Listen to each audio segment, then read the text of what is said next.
Salut à tous, c'est Marie Dupont. Bienvenue sur ma chaîne dédiée à la propreté, l'élimination des taches, le nettoyage et l'ordre dans la maison. N'oubliez pas de vous abonner à ma chaîne. Continuez à regarder pour découvrir nos astuces du jour. C'est parti. L'atelier à domicile nécessitait également de mettre de l'ordre. Mais la règle principale ici est le stockage sûr et fiable des outils. Toutes les maisons n'ont pas la possibilité de créer une buanderie séparée, dans certains cas, il n'est pas possible de trouver dans le garage un espace libre pour aménager un coin où l'on peut placer de petites choses importantes. Dans ce cas, il faut trouver des idées clés pour ranger les outils nécessaires aux travaux ménagers et à la réparation du matériel.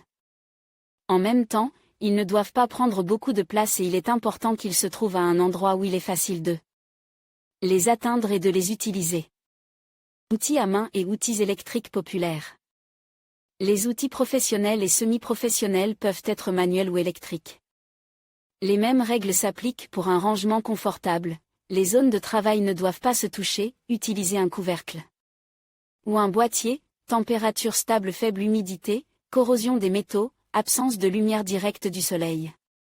Lorsque l'on décide de l'endroit où ranger l'outil électrique, il est nécessaire de tenir compte de la possibilité d'y accéder rapidement. S'agissant d'un appareil électrique, il est souhaitable de le mettre en marche au moins 1 à 2 fois par mois à titre préventif, afin que la batterie ne s'affaiblisse pas. Dans ce cas, il suffit de l'allumer pendant quelques minutes. La liste des appareils électriques les plus couramment utilisés à la maison comprend perceuse, scie électrique, bolgare, perforateur, raboteuse électrique, tournevis, scie sauteuse électrique. Dans l'atelier domestique, il doit y avoir des outils ordinaires, dont l'utilisation ne nécessitait pas d'alimentation électrique. Mais il est également souhaitable de les placer soigneusement dans des dispositifs auxiliaires. Ces petites choses importantes méritent d'être signalées: tournevis, marteau, hache, étau, outils de mesure, cloueuse, clé de serrage, scie. Vous pouvez acheter des organiseurs tout faits pour les rangers, ou les fabriquer vous-même à partir de divers objets. Vous pouvez par exemple utiliser des boîtes de conserve vides, des blocs de bois, des récipients en plastique ou des tuyaux en PVC. La température de la pièce où sont conservés les outils ménagers doit également être contrôlée. Si l'atelier est très froid, cela entraîne une augmentation de l'humidité dans la pièce. L'humidité entraîne la corrosion, qui détruit la structure du métal. Par conséquent, s'il n'est pas possible d'isoler l'atelier, il est recommandé de ranger certains outils dans des étuis en textile cuir. Ils devraient également être placés dans une armoire en bois plutôt que dans des boîtes en acier. Le bois est considéré comme un matériau qui retient la chaleur. L'exposition directe à la lumière du soleil détruit la structure du plastique, ce qui signifie que les manches d'instruments en plastique ou en caoutchouc sont sujets à une usure rapide. Ici aussi, il est conseil d'utiliser des housses pour le rangement des outils. Outils pour ranger les outils dans un appartement. Lorsque l'on ne dispose pas de son propre atelier, il faut ranger les outils dans l'appartement. Pour ce faire, il est souhaitable d'utiliser un garde-manger, un balcon vitre ou un couloir. Il est conseil d'acheter ou de construire des étagères ou des armoires à tiroirs de petite taille. Il est préférable de placer une armoire pour transformateur avec des portes et des étagères fonctionnelles sur le balcon. Elle peut être commandée ou fabriquée soi-même à partir de planches de bois ou de contreplaqué. Les armoires à charnière et les tables de chevet sur roulettes conviennent mieux au petit balcon. Si l'appartement ou la maison dispose d'un garde-manger, celui-ci constituera une solution idéale pour ranger les outils et d'autres articles ménagers. Dans ce cas, il est conseil d'acheter une armoire combinée avec des étagères supérieures et un tiroir inférieur sous la forme d'une commode. Dans le garage, s'il n'y a pas assez de place dans l'appartement, il est possible d'entreposer les outils dans le garage. Les personnes vivant dans des maisons à plusieurs étages peuvent difficilement trouver une solution plus appropriée que d'installer l'atelier dans le garage de la voiture. De cette manière, vous pouvez créer des conditions confortables pour le libre service de la voiture.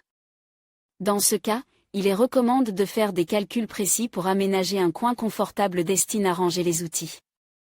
Il est souhaitable d'utiliser ici une règle de serrurier ou un mètre ruban.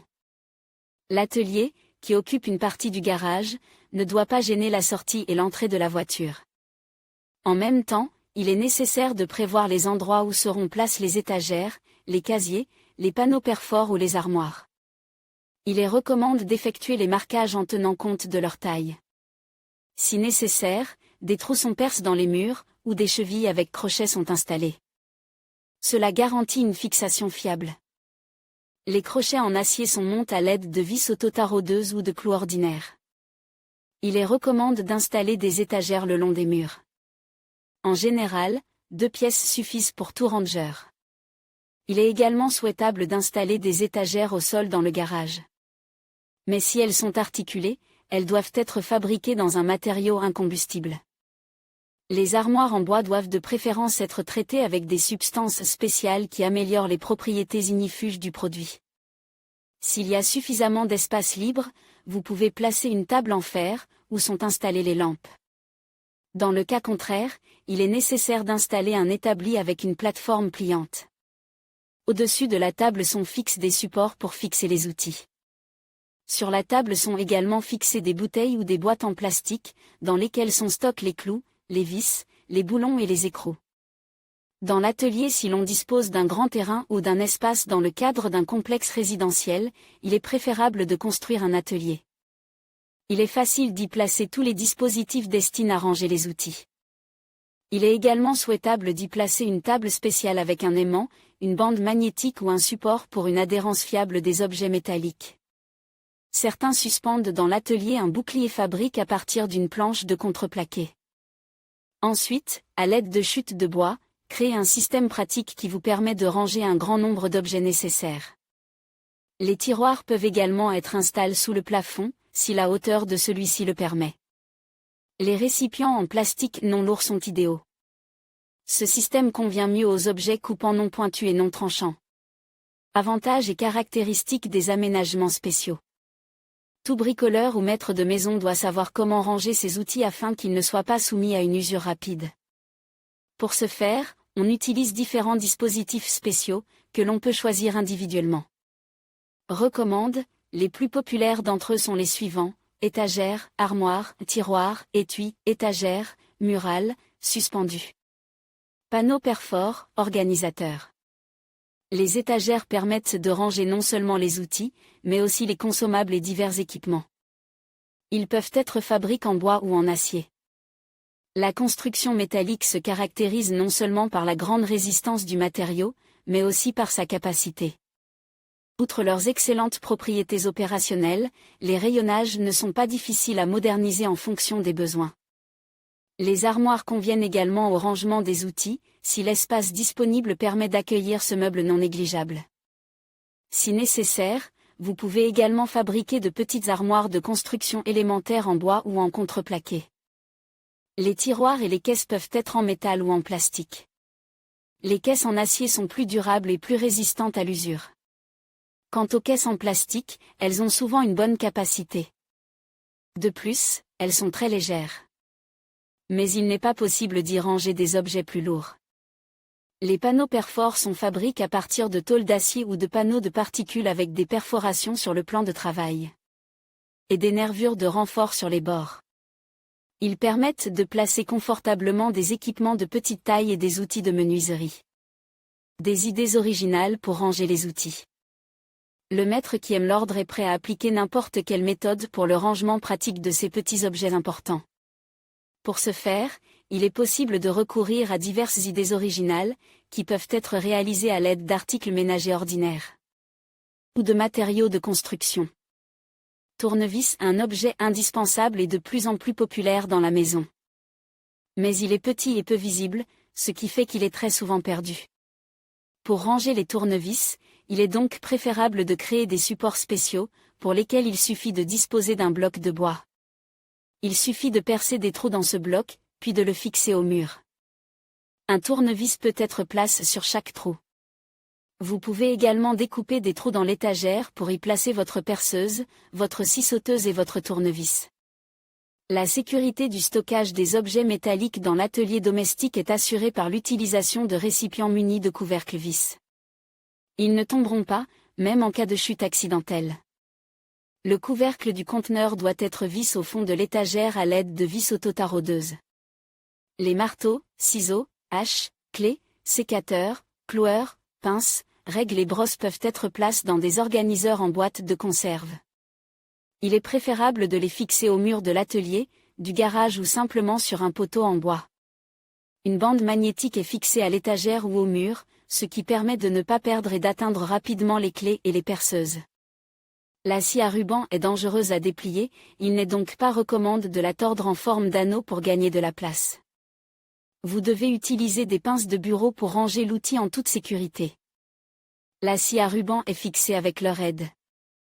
Accrochez-la systématiquement au crochet.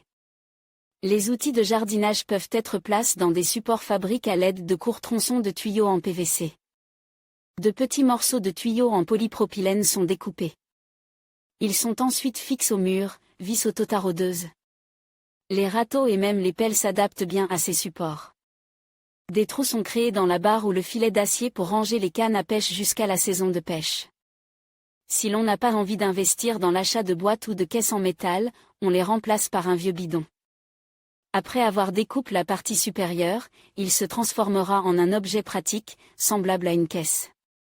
Un bidon usé ou qui n'est plus utilisé dans la maison peut se transformer en un accessoire d'outillage très utile. Pour cela, il suffit de faire appel à son imagination. Et lorsque l'esthétique est de mise, les différents organisateurs et caisses créés à partir de vieux objets doivent être peints. Ils auront alors l'air neuf.